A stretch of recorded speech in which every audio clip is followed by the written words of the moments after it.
Hej och varmt välkomna till O-ringen TV. En ny vecka, jättekul att ha er med ännu en gång. Och vi står här ute i Lunsen tillsammans med Janne. Tjena. Och vad är det vi ska kika idag? Ja, idag så ska vi kika på ett segment med 2 kontroller som är lite olika i karaktär. Den första delen är när vi springer på tvärsen mot de här höjderna. Det är så att höjdstråken i hela Lunsen egentligen går från nordväst till sydost. Springer man på tvärsen så är det mycket jobbigare och också lite svårare. Så det är den första sträckan. Den andra sträckan den går liksom längs med höjdstråken och då kommer det bli enklare att orientera och också snabbare att springa. Tror jag i alla fall. Just det. Ska vi kika på hur det ser ut då? Yes, det kan vi göra.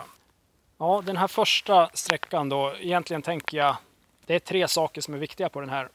Först är det 2 stycken branter som dessutom pekar emot mig som löpare och det är ju alltid lättare att upptäcka än om man ska liksom ta den från andra hållet. Så de här räknar jag med att de kommer att synas om jag håller mig i rätt riktning. Första branten, andra branten och sen den tredje saken här för att få den här kontrollen på ett bra sätt. Det är ju att stenen ligger precis framför en gul höjd eller dessutom med 2 kurvor. Den hjälpkurvshöjd högst upp visserligen, men den finns ju precis bakom stenen så den räknar jag med att se precis när jag ska springa in där. Men annars är det stenhårt på de här 2 branterna. De måste man få på den här sträckan om man ska vara snabb på den. Sen kommer 1:an till 2:an då, det är en annan sträcka för fram till 1:an då var det på tvärsen på de här höjderna, det kommer att vara tuffare. Här går det längs med och jag brukar ju alltid säga att spring så nära sträcket som möjligt när man är i Lunsen, men jag har tänkt mig att springa lite runt här till höger faktiskt på den här höjden, avlånga höjden som är ganska lång och där räknar jag med att det är riktigt fin terräng, det ser så ut på kartan i alla fall, enligt vad jag kan utläsa. Och sen så får jag göra en vänsterbåge in till kontrollen. Den blir visserligen lite svår att ta där men jag räknar med att ta stöd av de höjder som finns på vägen in då från att jag lämnar den här första avlånga höjden. Då måste man ligga på lite grann om man ska välja det vägvalet för det är ju lite längre trots allt. Ja, spännande. Det ska bli kul att få se hur du lyckas tackla den här nu då. Yes. Vi står ju ganska nära här så jag tycker att du bara drar iväg nu och så kör vi igång. Ett par höga knän först bara, eller? Ja. Precis. Det här. Så den är bra. Ja, den är riktigt uppvärmning, ja, precis. Jag kör igång. Ja, gör det. Härligt.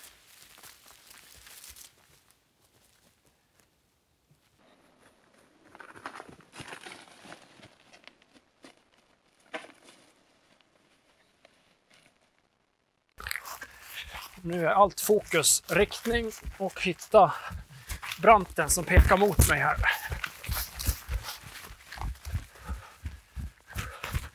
Och nu märks det ganska tydligt att det går på tvärsen här för det är ganska jobbigt upp och ner. Här har vi branten, den första. Känns skönt att kunna bocka av den.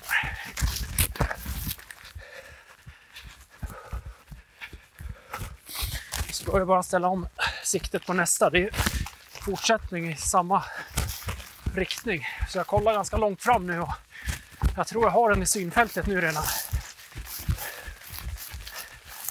Här framme kommer den.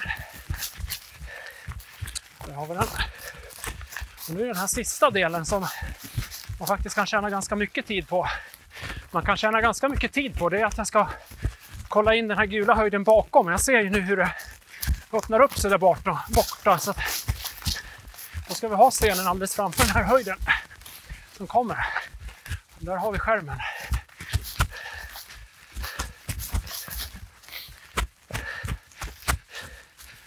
Så vidare på nästa sträcka. Och nu väljer jag alltså det här högervägvalet på det här fina höjdstråket. Jag vet inte om Alvin Ridefelt hade varit nöjd med det här. Han hade säkert velat gå rakt på men jag tror att det går att hålla fin fart här. Kolla här bara. Här kan man sträcka ut. Jag har mossen här till vänster så jag vet exakt vad jag är och kan hålla bra fart.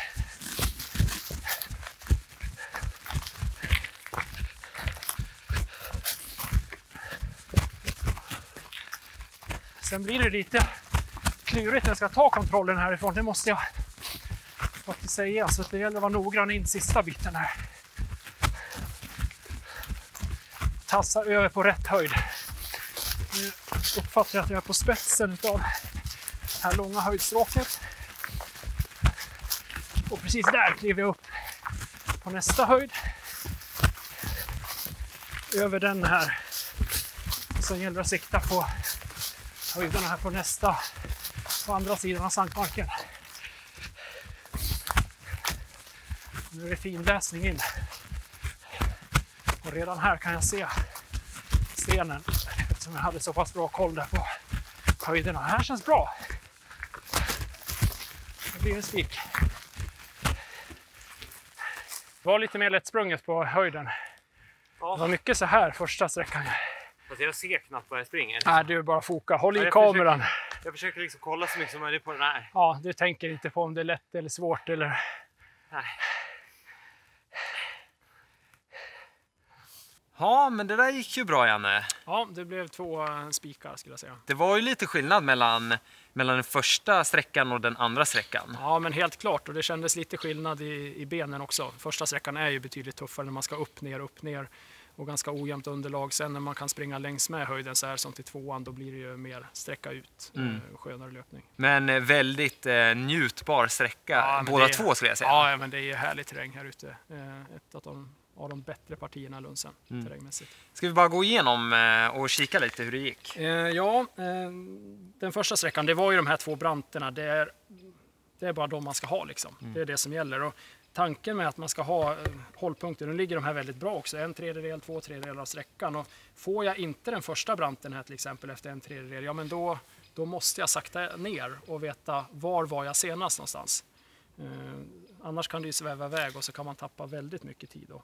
Så det är tanken, inte bara tänka att jag ska se den här, utan när jag inte ser den så måste jag ju vidta någon åtgärd liksom, så att just det, och inte bara hoppas på det bästa. Nej, precis. För det är ju väldigt lätt att göra, det har jag själv gjort ett par gånger. Ja, men man vill ju alltid, ja men det kanske är rätt och jag fortsätter framåt, men det lönar sig inte i Lunsen, utan det är därför man måste ha de här hållpunkterna. Och det här var 2 väldigt bra hållpunkter, det var branter som pekade mot mig. Så jag såg dem på långt håll i och med att jag höjde blicken och så. Och sen den här sista, när jag hade kontrollen så var det en gul höjd bakom. Och då kunde jag liksom kolla på den, och det är ju en väldigt säker uppfångare om man upptäcker en sån och har möjlighet att ta en sån. Ja, sen hade vi ju den här njutarsträckan. Ja, precis.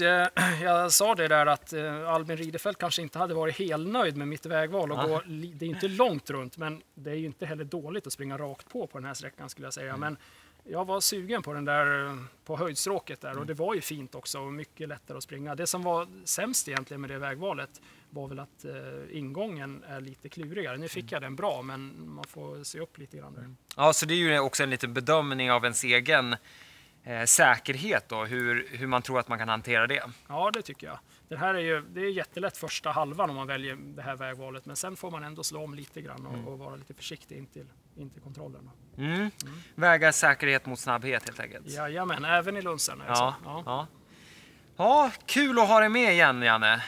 Det här var ju njutbart skulle jag säga. Det är ju alltid härligt i Lunsen. Alltså det. Ja, men vi ses väl om en månad skulle jag väl tro. Och tills dess så får ni hålla er till tåls. Och kom gärna tillbaks nästa vecka som vanligt klockan 6. Och om ni tycker att det är kul att följa oss här på O-ringen TV så får ni jättegärna följa kanalen så ni inte missar något. Och så ses vi om en vecka. Hej då! Hej då!